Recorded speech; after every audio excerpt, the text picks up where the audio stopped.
All right, joining us today, our weekly chat with Mack McCarthy, former East Carolina head basketball coach, who now, his own words, has no life. So he has time to join us on the program. How you doing, Mac? That was more a reference to the flexibility of my schedule than the overall perspective. But yeah, I can kind of do things that at your leisure.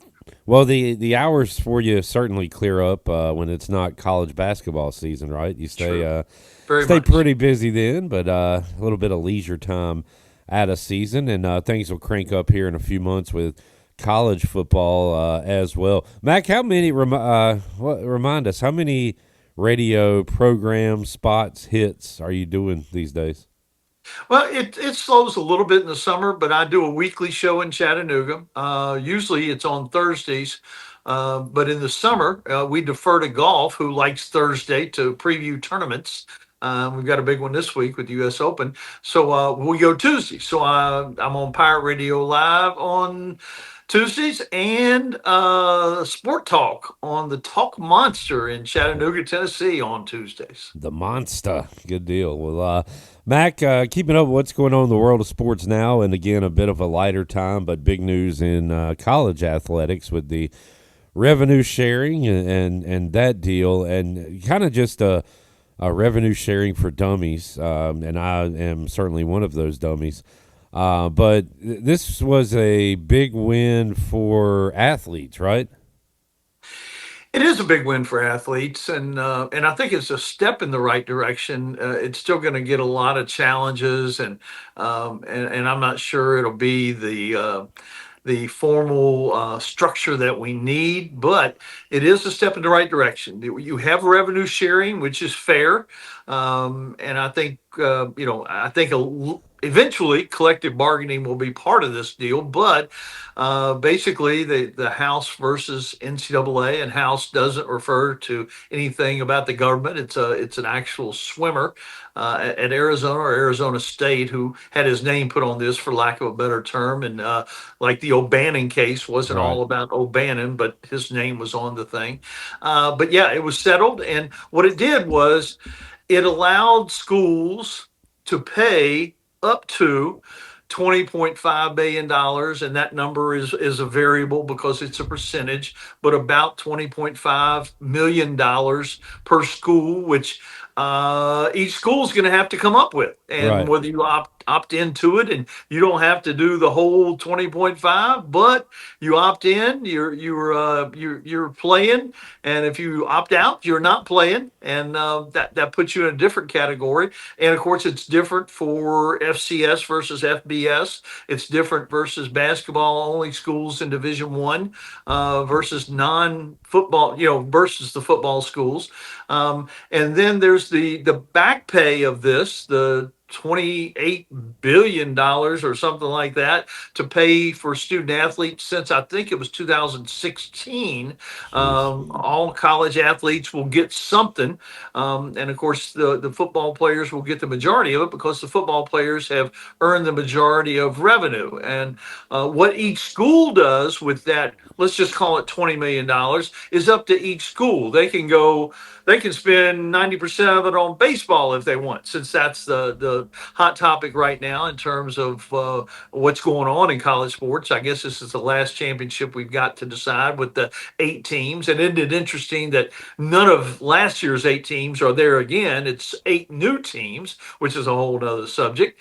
But when you have, I apologize for the mower going by in the background, but yeah, that goes to those student athletes, and how much they get individually is yet to be determined. Some people opted out of that settlement, and they won't get anything. They still have the right to sue separately, which will be an ongoing theme, I think.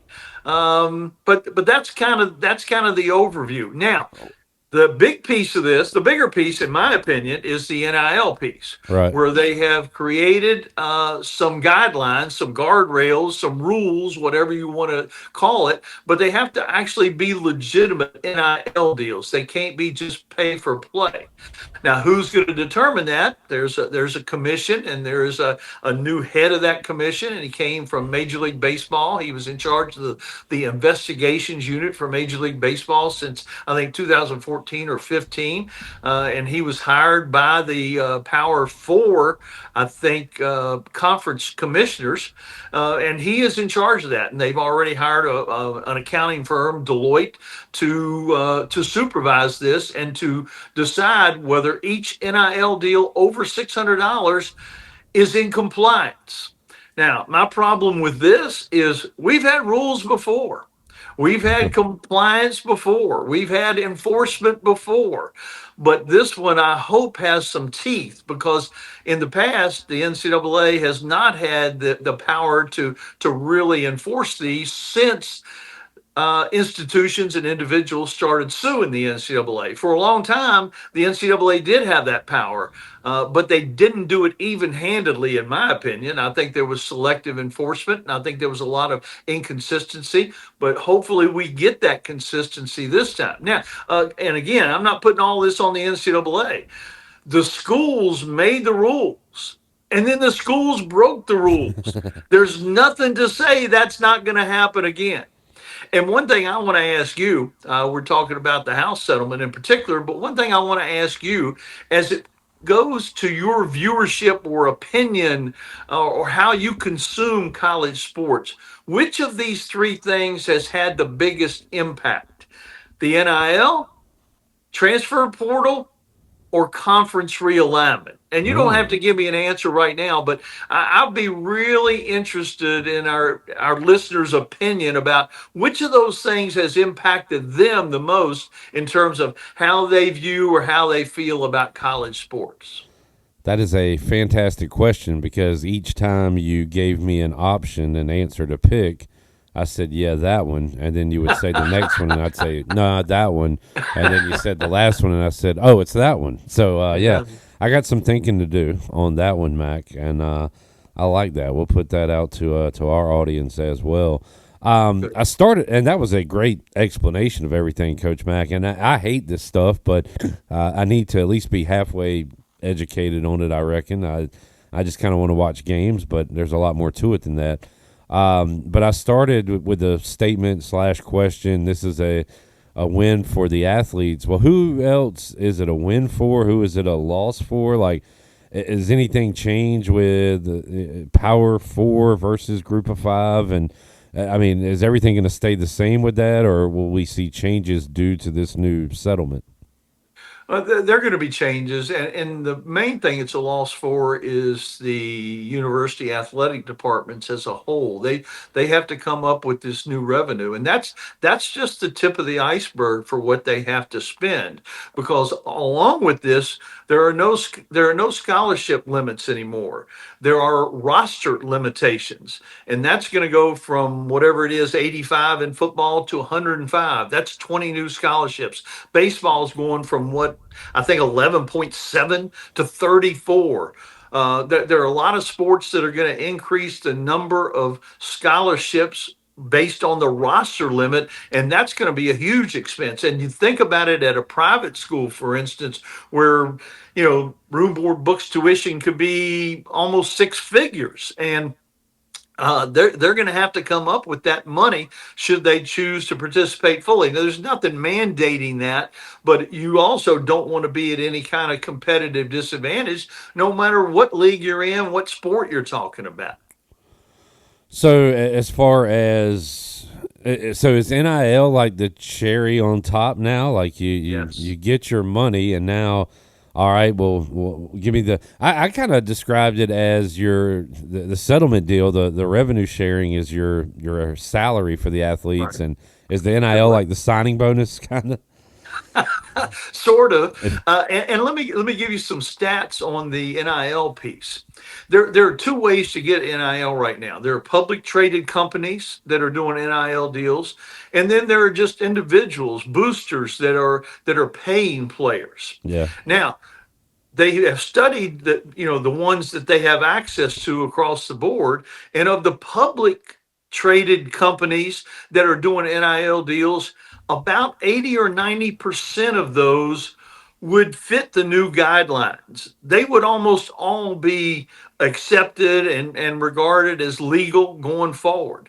The problem is the others, the pay for play, the individuals, the boosters, the ones that are doing it just philanthropically or out of their own self-interest. Those, about 30% would be legal. Yeah. So there's a lot of cleaning up to do. And again, we also have the problem that every state law is different. There are literally 50 different state laws going on that impact this. For instance, in Tennessee, they just said it doesn't matter what the NCAA says, you can do what you want in terms of NIL. Yeah, right. And so what does that mean? Like when Tennessee plays Florida and Tennessee's doing something that Florida isn't, is it just more lawsuits in the future, or I mean, what does it Well, look like? here's one of the benefits if they can pull this off. The Power Four has come together and said, these are the rules. If you accept these rules, you will abide by our rules regardless of what your state laws say. Right. But again, that's going to stir up the pot legally, and you're going to have challenges all along the line. One further thing that the states have going on that is going to be different across the board, and I don't see a real solution to this one, is they're also treating that money differently when it comes to taxes. And you got a tax rate in California of whatever it is. Let's just say 50%. That's not it, but it's very high. And then you have places without income tax, like a Tennessee or a Florida. So those states already have a built-in advantage too. So it's going to be really interesting what happens in the next few months going forward. So when you say like you have the option to opt in to this new landscape, like say a school just can't keep up or whatever that is a Division I school right now, use like Eastern Michigan from the Mac or something, and they say Yeah. we can't do this. What happens to them? Do they drop down a level? Do they cease to compete in D1 athletics? Like is that what you're saying by the option thing? Yeah, well, no, they won't. They'll still be Division One, but they won't be very competitive. Oh, so you're still playing? You just yeah Yeah, okay in that regard, you're still playing. Now, the NIL thing is different because the Power Four have said if you opt into this from that perspective, from the NIL rules, okay. then you have to be. Because, for instance, if Tennessee says no, we're going to go with the state law, the SEC can say we no longer will compete against you. Gotcha. All right. Mac McCarthy joining us, talking about all the boring minutia that that is college athletics these days. But that is good information, Mac, and I appreciate you bringing it to me and to our audience. Cliff Godwin last week, speaking of NIL, had a tweet that said, "Power Four coaches." I don't want to paraphrase. I want to hit it exactly. It was powerful. Our system is broken. We have coaches at Power Four schools texting our players directly who are not in portal, and we have proof. And we've talked about this a lot since that tweet was made. And like, does it stop here? Does he do something formally? Does he continue to bring this up and hope that somehow there will be a public outcry? I don't know what the end game is here, but Mac, we know it goes on, but who's going to stop it? I mean, I think for it to stop, you would need like a SEC or Big Ten coach calling it out, right? Like if an East Carolina does it, or even if somebody at Virginia or Texas Tech does it, who's not in the Big Ten or not in the SEC. I don't even know if it really matters that much.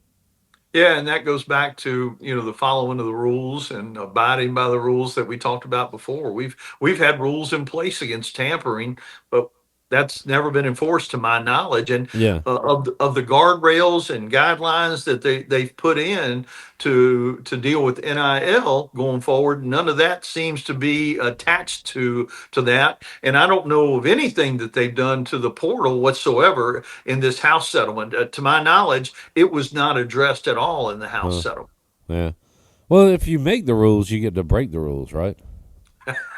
Well, that's been the way it has been for years and years, and now everyone is saying we need rules, we want rules. Well, Yeah. we'll see if you want them, because you're going to have to call out your schools and your league if you really want to abide by it. But Right. I've been in this thing a long time. I started in the '70s, and I can tell you there were plenty of rules, but there were also plenty of people willing to break those rules. Yeah.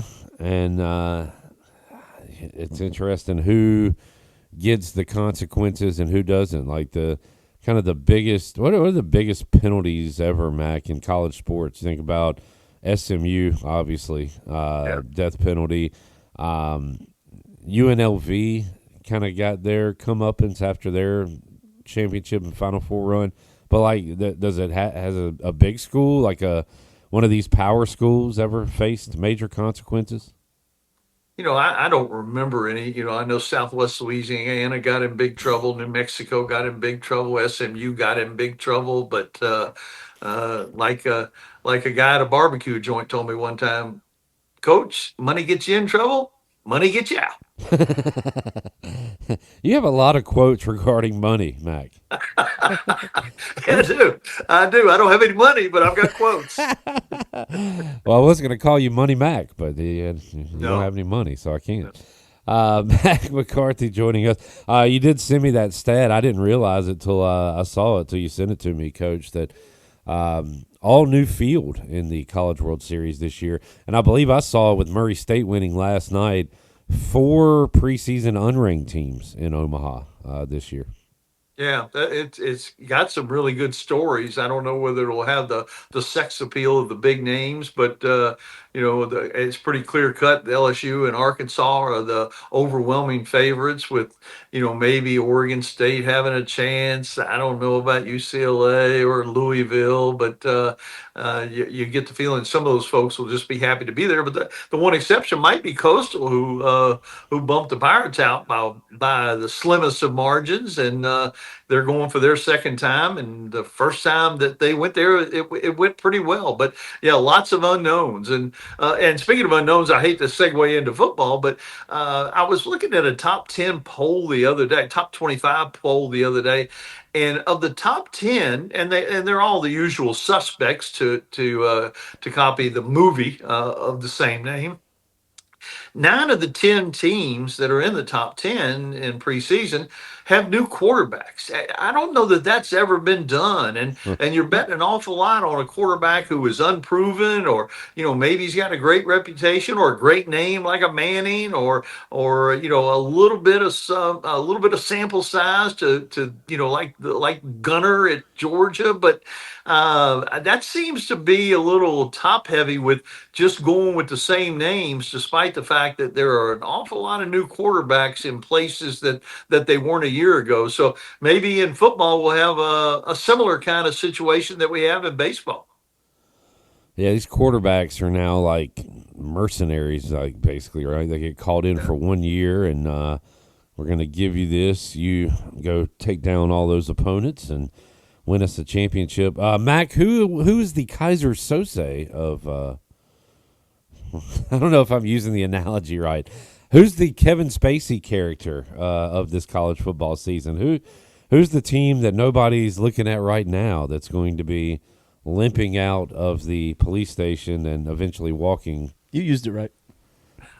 So is he Kaiser Sose? But who's Verbal Kent? Was that his name? I know Kaiser Kevin Sose. Spacey was Kaiser Sose. Mac, who's Kaiser Sose? I don't know. The one that has kind of amazed me, even though they're getting quite a bit of love, but based on how many they've got coming back and the fact that they're the only team in the top 10 preseason that has a returning quarterback who's got a little bit of success in his resume is Penn State. Yeah. I think everybody just sees his record against the top five teams, James Franklin's record, and says, "Nah, we can't put them all the way up there." But if you do it based on how many people are coming back and the fact that you've got a proven leader at quarterback and the schedule is fairly favorable, I'm surprised almost nobody is picking them to win the whole thing. Well, I mean, we can figure out their record right now, Mac. Let's see. Undefeated, Okay. undefeated. All right, they'll beat Oregon, but then they'll lose at Ohio State. Do they play Michigan? Maybe they'll lose to Oregon. It's either 10-2 or 11-1, and then we'll see what happens in the playoff. There They're you going to go. beat everybody except Ohio State / Oregon. It's possible. It's possible. Where is BYU in the rankings you're looking at, Mac? Because we'll see them in Greenville this year. Yeah, different people have them in the top 25. Some people don't, but they're going to be pretty good. I can't imagine. When do they come to Greenville? Week 4, and September 20th. I've seen them in some like way too early stuff on ESPN and power polls and all that, like top 10, top 15. I haven't seen them in the top 10, but they should certainly be ranked by the time they come to Greenville. Yeah, they play 2 weak opponents, right, Jarrett? I think it's Portland State and Stanford. Stanford, yeah. So East Carolina opens up with State on the road. They got Campbell, they got Coastal, and man, I live for like the build up. Like my favorite thing I do with Pirate Radio is the 4-hour Bud Light pregame tailgate because we're watching games, we're previewing games, everybody's optimistic, and we don't get too many. But like you give me a top 25 opponent here in Dowdy-Ficklen Stadium and East Carolina with an opportunity to jump in the top 25 maybe if you win that game and you've already beaten State on the road. It sets up for a really fun week and a really fun Saturday until the final whistle's blown anyway. Yeah, I'd love to do the pregame one time. I really would. I might Okay. I might like to do the postgame one time too. Oh, but only if you can harass the callers. Well, you've come to the right place.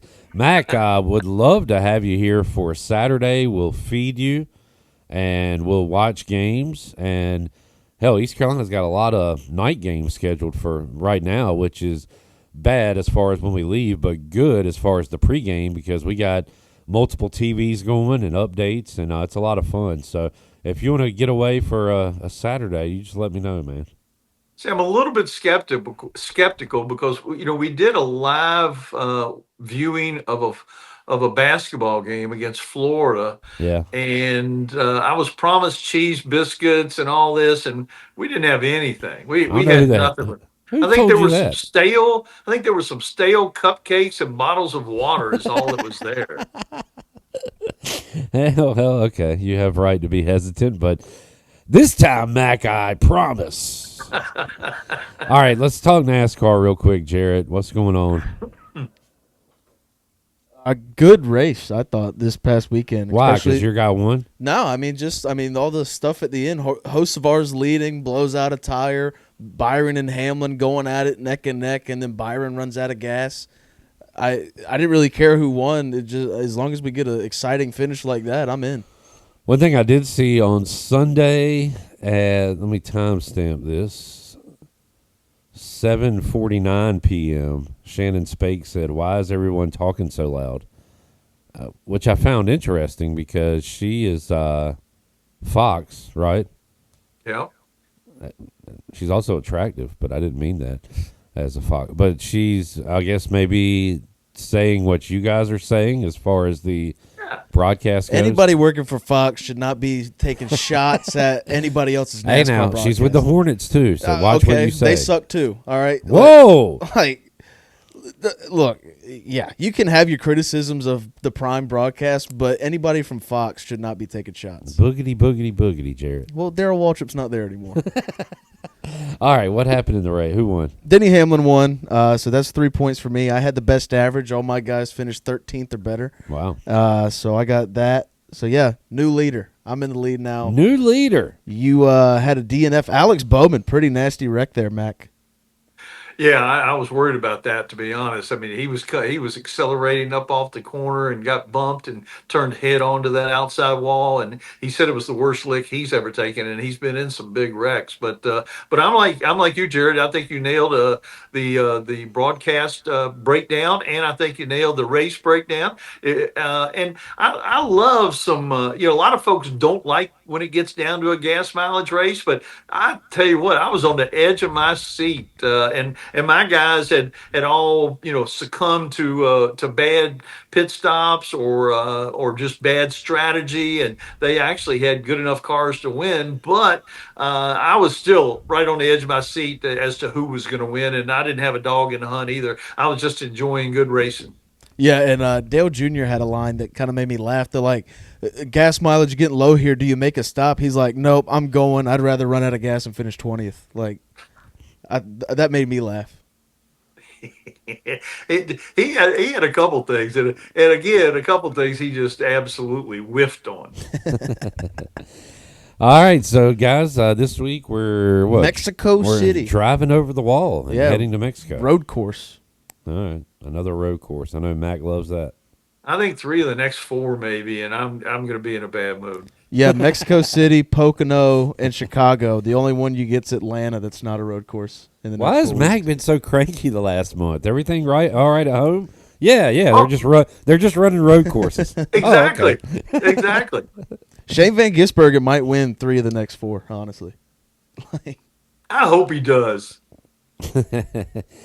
All right, what else is going on, Mac? You watched any NBA finals at all? Nah, it's 1-1 or something like that. And hockey, they had a brawl, and it's not the Penguins. You all told me wrong last time, or I guessed wrong, or whatever. Okay, you guessed wrong. We didn't tell you the Penguins are in the final. Speaking of suing people, we need to sue Mac for all this slander. Defamation.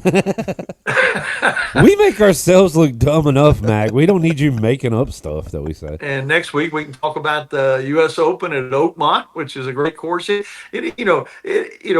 a wonderful course, a historically good course. It's going to be really, really tough. We're going to see high scores, and we're going to see guys that look like us out there playing in the rough and the greens and that kind of thing. But on top of all that, how many great courses have an interstate running right through the middle of it?